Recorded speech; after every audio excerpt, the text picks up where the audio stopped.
All right, welcome TITLE Boxing Club family and the rest of the world. This is our last installment of our series on managing stress and anxiety in these crazy COVID times. And our last piece here is going to talk about nutrition. And today we have Kelsey Hulcher, who's a registered dietitian. She has a degree from the University of Alabama, and she completed her dietetic internship through Marshall University.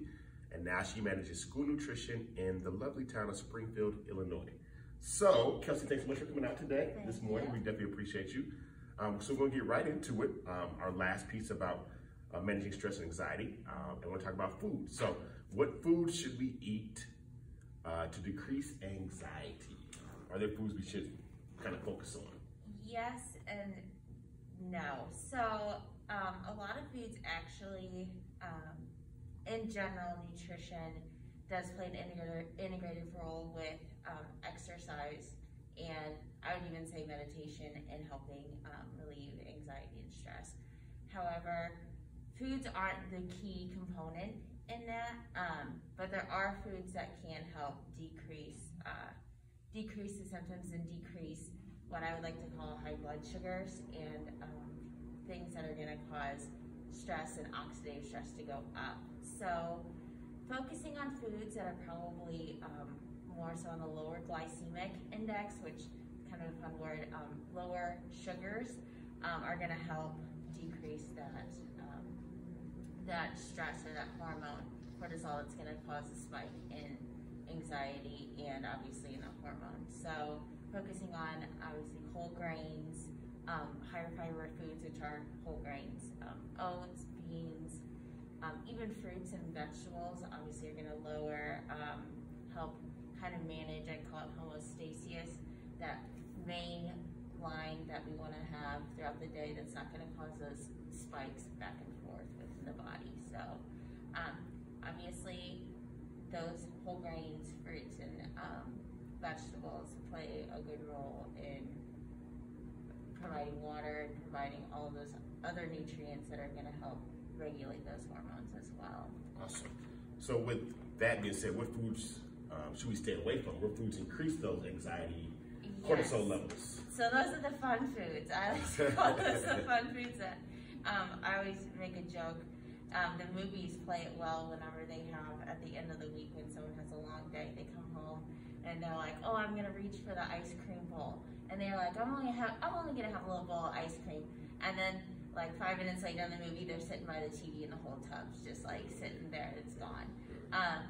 Those simple sugars are gonna cause the spikes in, such as ice cream, those higher fat foods, those refined carbohydrates are gonna cause those spikes in hormones and spikes in anxiety levels that can cause the body that next day feeling horrible and down. Well, when we eat those specific foods, those trigger the brain to cause dopamine to make you feel good. So when you're eating them, you feel great. You're like, this is awesome. This ice cream tastes amazing. But then that next day, it's almost like you crash, like a sugar crash. And then you kind of look for that, almost that next level feeling of sugar and a high of sugar again. So then those spikes are going to cause you to feel anxious and want more and more and more, which obviously those foods aren't good for us. They're higher in fat.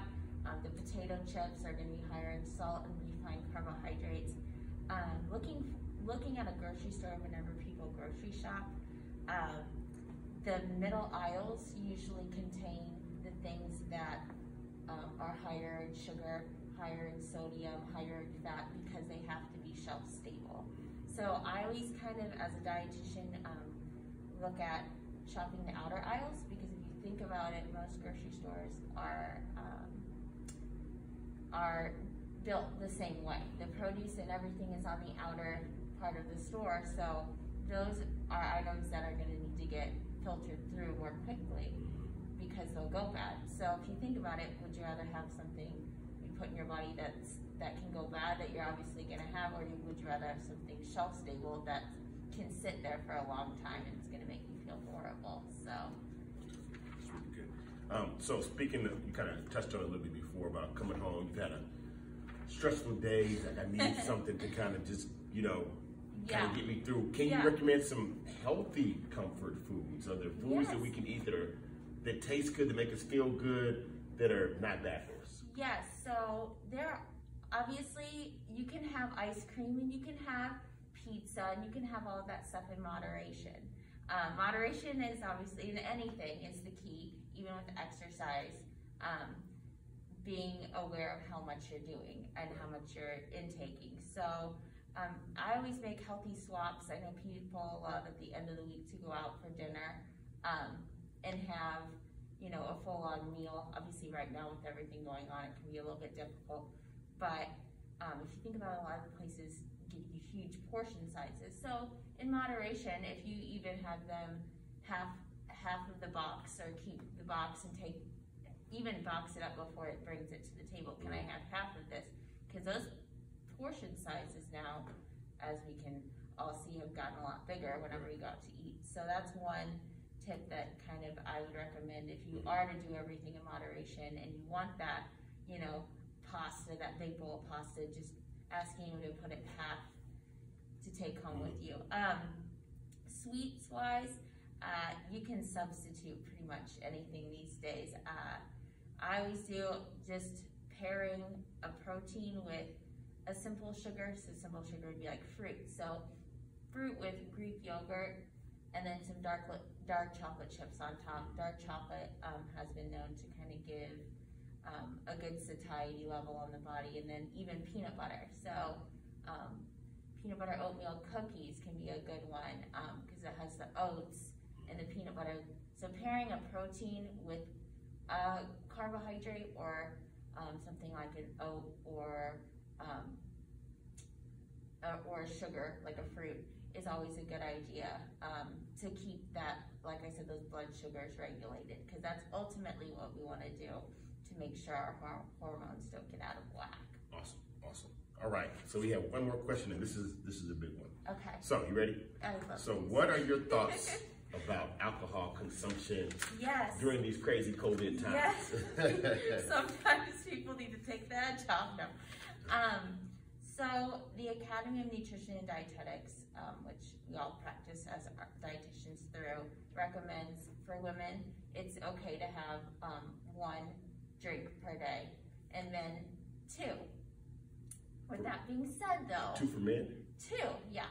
Yeah, I know. They get, because, you know, Bill's bigger, I don't know how that even came about. I might have to do some research on that, but for the most part, in it, that would be, for men, like a standard drink would be like a 12 ounce of beer or a 5 ounce glass of wine. I'm sorry, ladies, if you are used to, you know, drinking the bottle, but you know, a good glass of wine can help. It does provide helpful benefits on the body, especially with the heart. So, but that does not mean that if you don't drink on Monday, Tuesday, Wednesday, all those can be added on to the weekend. It's just one or 2 per day of that. So yeah, alcohol in moderation, just like moderation is key, is okay.